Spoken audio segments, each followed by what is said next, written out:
کہ ہماری ریاست کے تمام ستون جو ہیں وہ ایک ساتھ کھڑے ہوئے نظر آئیں اور وہ مل کر ایک دوسرے کے ساتھ کام کریں, ان کا ایک دوسرے کے اوپر باہمی اعتماد ہو. بدقسمتی سے پوری پاکستان کی تاریخ اٹھا کے دیکھ لیجئے کہ آج سے 3-3.5 سال پہلے تک کبھی بھی ایسے حالات نہیں پیدا ہوئے.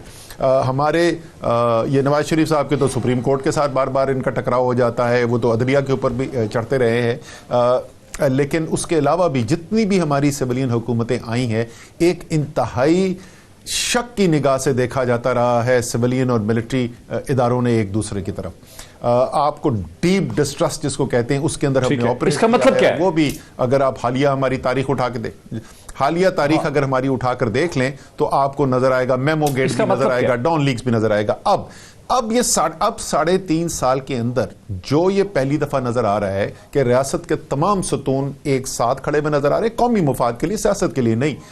اگر آپ پاکستان کو کمزور کرنا چاہتے ہیں تو آپ کے لیے تو یہ زہر قاتل ہے کہ یہ پاکستان کے تمام ریاستی ادارے پاکستان کی تاریخ میں پہلی دفعہ اگر مل گئے ہیں اور مل کر کام کر رہے ہیں تو اس اسٹریٹجک جو ایک پاور یہاں پہ یہ ایک پاکستان کے اندر ایک قوت آئی ہے, اور اس کی وجہ سے آپ دیکھ رہے ہیں کہ پاکستان مشکل حالات کو بھی فیس کر رہا ہے, ایک اپنی انڈیپینڈنٹ رائے بھی رکھتا ہے اور ایک سوورن ملک ہونے کا ثبوت بھی پیش کر رہا ہے.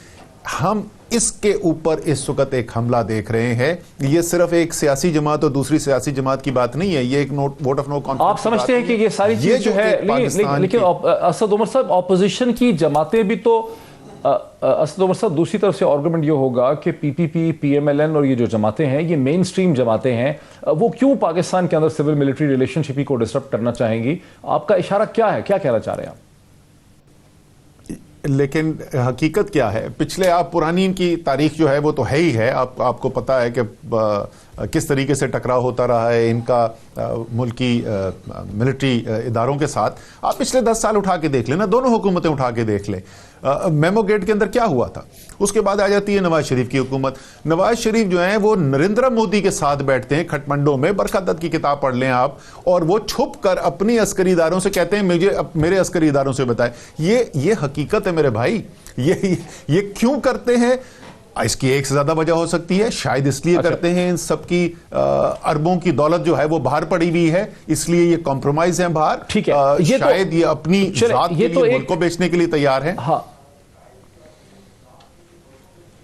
اسد عمر صاحب, یہ تو ایک بڑی پکچر ہوگی. آپ سمجھتے ہیں کہ اپوزیشن جو ہے وہ بیسکلی اس کے پیچھے کوئی ہے اور سول ملٹری جو ایک ریلیشن شپ ہے اس کو یہ ڈسٹرب کرنا چاہتے ہیں. جو آپ ہمیں اطلاع مل رہی ہے کہ پنجاب کے چیف منسٹر عثمان بزدار صاحب کو بدلنے کا فیصلہ ہو گیا, جسے بہت ویلکم بھی کیا جا رہا ہے, اس کے بارے میں آپ سمجھتے ہیں اس کے بعد سے جو آپ کے اندر ایک رفٹ پڑی ہوئی ہے پی ٹی آئی کے اندر, وہ ہیل کر جائے گی؟ جو خطرہ تھا کہ کچھ لوگ ناراض ہیں, کچھ گروپس یہاں سینٹر میں اور پنجاب میں. دیکھیں جی, اس وقت تو جو ہے ہماری توجہ مکمل طور پر وہ عدم اعتماد کی تحریک کے اوپر ہے, جیسے منطقی بات ہے, ہر شخص کو ظاہر ہے یہی دیکھے گا. اس کے علاوہ پنجاب کے اندر کیا کرنا ہے نہیں کرنا وہ وزیر اعظم کے فیصلے ہیں, جس وقت وہ مناسب سمجھتے ہیں, اگر کوئی تبدیلی کرنے کی وہ ضرورت سمجھتے ہیں تو وہ کر لیں گے. اس کے لیے وہ مشاورت کرتے رہتے ہیں, ابھی بھی ان کی مشاورت چل رہی ہے, اور یہ کوئی خاص پہلی دفعہ نہیں ہوا, تو وہ ایک عمل ہے وہ ساتھ جاری رہے گا. لیکن اس وقت جو تمام تر توجہ ہے اور تمام مرکز جو ہے ہماری کوششوں کا, وہ اس عدم اعتماد کی تحریک کو شکست دینا ہے, جو انشاءاللہ تعالی آپ دیکھیں گے اس کو شکست ہوگی. اچھا, اسی میں لاسٹ کوئک کوسچن ہے کہ عدم اعتماد کی تحریک کے حوالے سے جو فواد چودھری صاحب نے کہا, جو آپ کی پارٹی کے اور لوگ کہہ رہے ہیں جیسے باقی لوگ نہیں مانتے جیسے اعتزاز احسن, وہ تو یہ ہے کہ 63(1)(a) میں آپ کی پارٹی جب اسپیکر کو بتا دے گی کہ بھئی جو ووٹ ڈالنے آتا ہے پارٹی ڈسپلن کے خلاف, وہ در حقیقت اس کا ووٹ انویلڈ ہو جائے گا. جی یہ دیکھیں, میں تو قانونی ماہر نہیں ہوں, میں آئینی ماہر نہیں ہوں, لیکن میں ایک منطق سے اگر میں استعمال کر کے دیکھوں تو یہ عجیب و غریب قانون ہے. اگر میں ان کی انٹرپریٹیشن مانگ دوں, جن لوگوں کی یہ کہتے ہیں کہ بعد میں ہوگی ڈسکوالیفیکیشن, کہ غیر آئینی قدم ہو رہا ہے, اقدام کیا جا رہا ہے, اسپیکر صاحب کے سامنے ہو رہا ہے, وہ اس کو اجازت دیں گے کہ غیر آئینی اقدام ہو جائے, اور اس کے بعد جو ہے جس وقت وہ لاشا گر جائے خدا نخواستہ, تو اس کے بعد مقدمہ کیا جائے گا. جس طریقے سے اگر میں اس کو کرمنل لا سے کروں تو انٹینٹ ٹو مرڈر جو ہے وہ بھی جرم ہوتا ہے, اس کے اوپر بھی قانون حرکت میں آتا ہے. منطق تو یہی کہتی ہے. منطق تو یہی کہتی ہے. بہت شکریہ. عمر صاحب کیبنٹ ممبر ہیں, پلاننگ منسٹر ہیں, پاکستان کے federal planning minister, prime minister کی دست راست ہیں, ان کو آپ نے پرسپیکٹو سنا. میں سیدھا اگر چلوں صابر شاکر صاحب کی طرف. صابر شاکر صاحب, مجھے ایسا لگتا ہے تحریک انصاف کے اندر اس وقت دو قسم کی اوپینینز, ایک اسٹریٹجی چل رہی ہے. ایک طرف سے میں بات کر چکا ہوں کئی کیبنٹ ممبر سے, وہ کہہ رہے ہیں کہ ایک کمیٹی واقعی بنا دی گئی ہے عثمان بزدار صاحب کی ریپلیسمنٹ ڈھونڈنے کے لیے. دوسری طرف سے ہے کہ اس کو پبلکلی ایکنالج نہیں کیا جا رہا, وہ کہ سارے ٹیلی ویژن چینل اس کو ڈسکس کر رہے ہیں کہ چیزیں جا اسی طرف رہی ہیں کہ عثمان بزدار کی ریپلیسمنٹ ڈھونڈی جائے گی, لیکن غالباً حکمت عملی یہ ہے کہ ووٹ آف کانفیڈنس سے پہلے وہ ووٹ آف کانفیڈنس کے بعد ہو. یہ ایک طرح کا ریوارڈ ہوگا ووٹ آف کانفیڈنس میں لوگوں کے ساتھ رہنے کے لیے. دیکھیں, یہ اتنی آسان چیز ہے نہیں, کیونکہ اگر سمپل ڈسٹرسٹ بہت ہے, کون کس پہ اعتبار کرے گا یہ مشکل ہے کہنا.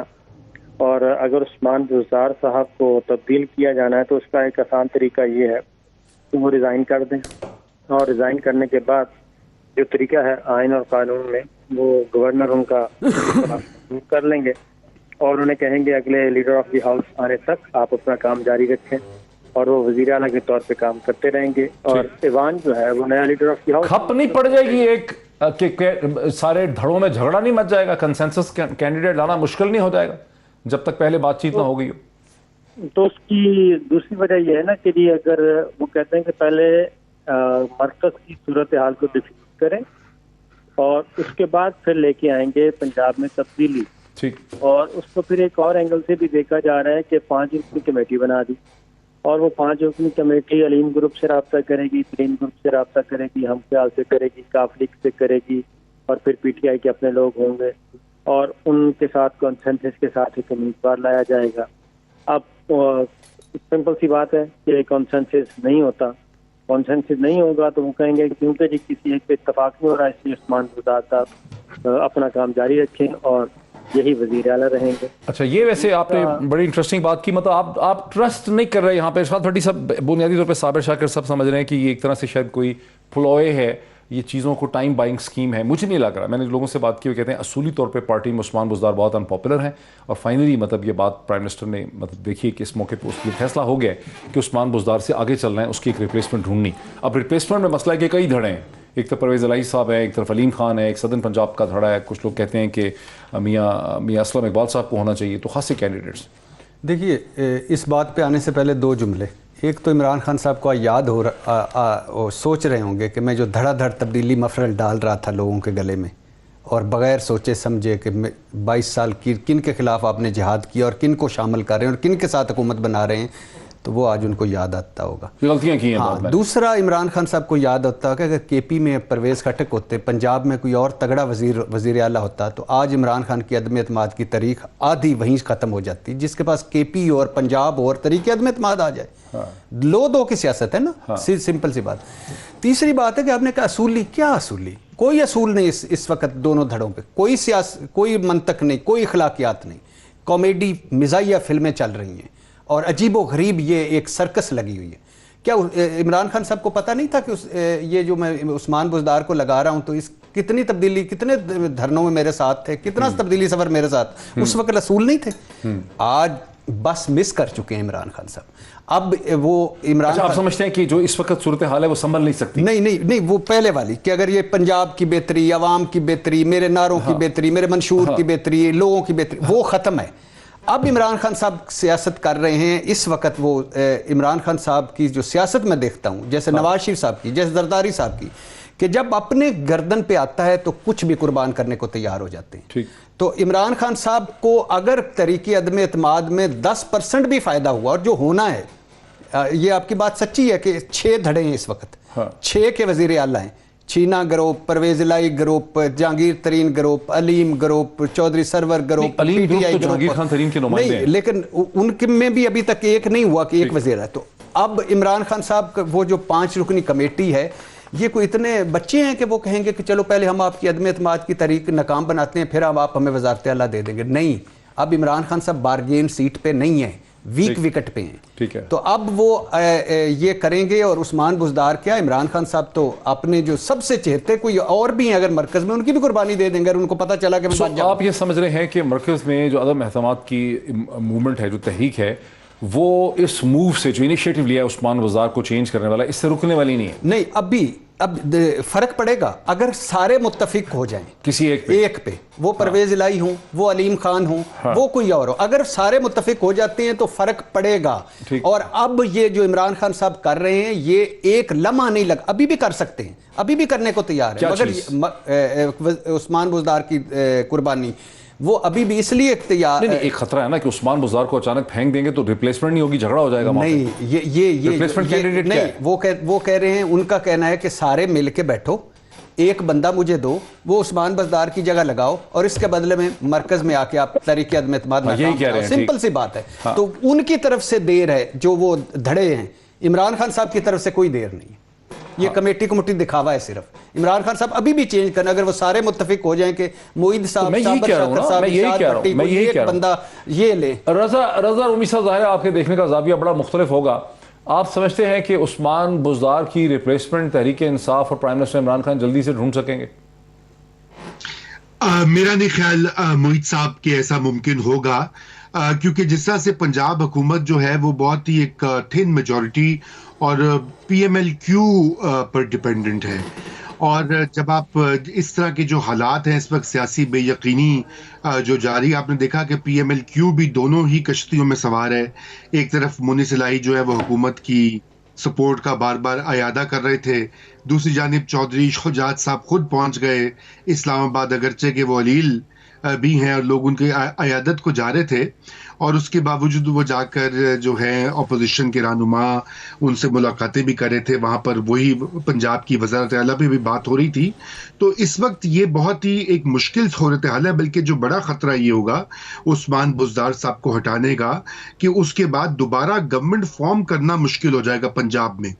تو جب گورنمنٹ فارم کرنا مشکل ہو جائے گا تو اس سے سیاسی بحران میں مزید اضافہ ہوگا۔ یہ جو دھڑے ہیں اس وقت، جو علیم خان گروپ ہے، ترین گروپ ہے، اور دیگر کئی اور جو ہیں گروپ سامنے ابھر کر آئے ہیں، 3 کم از کم گروپس کا تو ذکر کیا جا رہا ہے، تو اس سے مزید کمپلیکیشن ہو سکتی ہے۔ دیکھیے، یہ اب معاملہ اس طرح سے ہے کہ جس طرح سے پولرائزیشن بھی ہو چکی ہے پاکستان میں سیاسی فرنٹ کے اوپر، یہ ایک سیاسی مسئلہ تھا، خان صاحب نے اس کو سیاسی طور پہ ہینڈل نہیں کیا، یہ پہلے سے برو کر رہا تھا، بن رہا تھا، اور بہت سی ایسی چیزیں جو کی جا سکتی تھیں۔